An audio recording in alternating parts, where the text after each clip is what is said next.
Good afternoon. It's Saturday. It's a gorgeous day, hot as hell, but still beautiful. And the pathway that I'm walking, the light is just marvelous today. I went to a celebration of life earlier. A person who's was a close friend of ours, at 93 years young. She died, and she had no apologies to make. She lived her life. She was a wonderful woman who was a writer when they wouldn't allow women to write, covered science when they didn't believe women understood science, worked for newspapers, wrote fabulous articles, was active in her community, was always present to help other people, practiced swimming to keep herself vital, married a guy who also was interested in science and so forth, Bill Hines.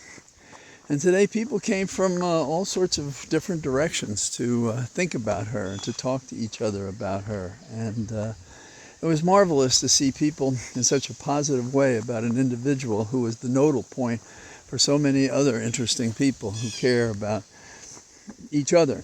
And it just goes to show that the people that we think are so important or famous or whatever, it's sort of like there's a flashlight cast on a couple of people.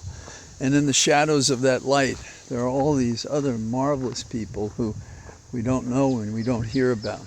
But we were all lucky to know Judy Randall, and before her, Bill Hines. And I first met them when in 1984 I ran for Congress. And then when I moved to this area and I was running on this road, this same road, I realized as I went past their place that I had been to their house in 1984. And this happened in like 2002 or 3. So the interesting elements of, well, the accidental bringing together of people of like-minded spirit is sort of what gets us through life. You know, there are those who are surviving life, and then there are those who are living it. She was a liver. So it was nice visiting with her. And as a youngster, she was already there and present and doing 100 things at the same time. It makes me think of, there are these students out in Fort Wayne, Indiana. Perhaps you've read about it. And that's why what's uplifting is often about the young. They don't know what they can't do. They know what they're told not to do. And then they have a better idea. And this is my invocation of H.G. Wells, A New Machiavelli, where he has a sentence in which he says he recoils from the rule of thumb world because him and his kind of people take revolt with it and challenge it and push it in every way, because their sense of how things are is that there's a better way to do things. And so the play was kind of evocative of Footloose, although it wasn't about that. It wasn't about dancing. It was about putting out about a play, and the subject was, heaven to help us, it was about a gender-bending tale.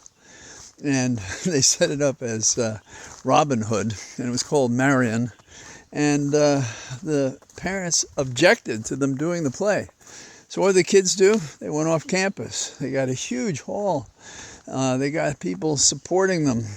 They had all sorts of guards and security that they didn't plan on because terrible things would happen. No one can believe the, quote, children of the world can do things that would work. And I guess it also reminds me of my younger days at Columbia, when what we called protests, they called riots. What we called reform, they call reconstruction, that kind of thing. And so they put on this play. It was very well received, fabulous.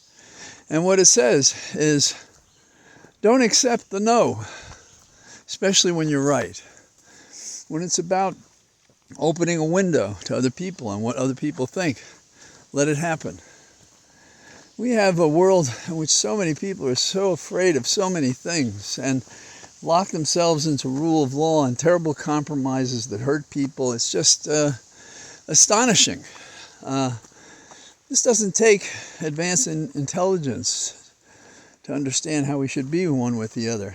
I mean, if some of these people followed the literature that goes with their politics or their religion, we wouldn't have any of this. But there's something about some people, they just can't handle it. Like those parents that would have killed this play. And what they did is they created citizens. They created adults. They created a kind of person who reaches out to others and makes a difference. Now, in the category of world dictators, Kim Jong-un was admitted to World Trade status, and who congratulated him? Trump. And then who criticized Trump for doing that?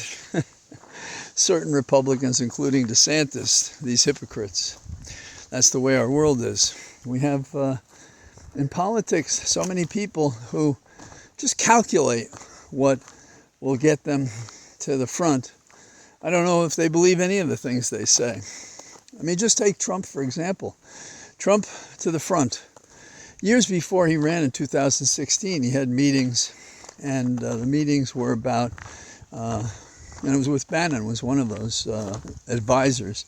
And they said he'd have to change his positions, too, about what he did. And he took off the wink and a nod, and he put it out there, full-blown, unplugged discrimination, as per Trump's, I think, actual beliefs. I mean, it's really hard to know what's real about him. But the one thing that is true is he lies, he hates, he has a narrow cast. He did read Hitler, and it does seem that he has some of the evil characteristics that made Hitler who he was and of his time and the damage that he caused. And that's a reality. And we witness every day people, unlike those students, who don't do what's necessary. They don't feel the call to the mission of defending and protecting our Constitution and our laws. And so they just get excited when they find out the next crime or next piece of evidence that Trump has committed, but they don't do anything about it. Of course, I visited that before. And so there's a devil on both their houses. The Republicans tolerate and support Trump and all his evil, and the Democrats don't bring him down. Run after him and bring him down like he was I don't want to compare it to an animal, but he is an animal in the sense that he's a rogue. He is so interested in destruction and using it to get power out of fear and coercion and discrimination. And not enough people get up and say, hey, stop the music. It's terrible. You may remember months ago we had derailments because we weren't paying attention. And I was upset because one of those derailments, it seemed to me, if the president had interfered with a labor negotiation and allowed the workers on the railroad to object by striking, as is legal under the National Labor Relations Act, and as it appeared they were going to do, then some of the problems they had about working conditions and the lack of safety of these trains might not have resulted in the derailment and the spreading of toxic substances into the water and into the land in the area. Haven't heard a lot about it now, and so we're not paying attention to it. Probably something worse is going on. But we got to pay attention to this stuff, even if they manage to keep it invisible to the rest of society, because we'll hear that thing that they say all the time when things go wrong. Oh, we have to see what happened so it won't ever happen again. Maintenance, maintenance, maintenance. There's no secret here. It's very obvious. And we say this in the shadow of a train crash in India. 230 people or more dead, 900 injured. And so when is that going to happen next there or here or someplace else? Hard to say. And as I'm walking today, they're trying to figure out if they can save anybody from a whole building, a residential building, just collapsed. People inside trying to find out if they were there or not, who will survive, who will die. Maintenance, maintenance, maintenance.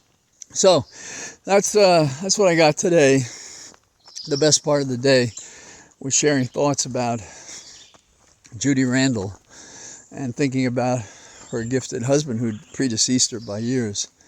And the community, well, in a way, it brought together people who haven't seen each other in a while. So it was social, and it was better than that. So that's all I got today.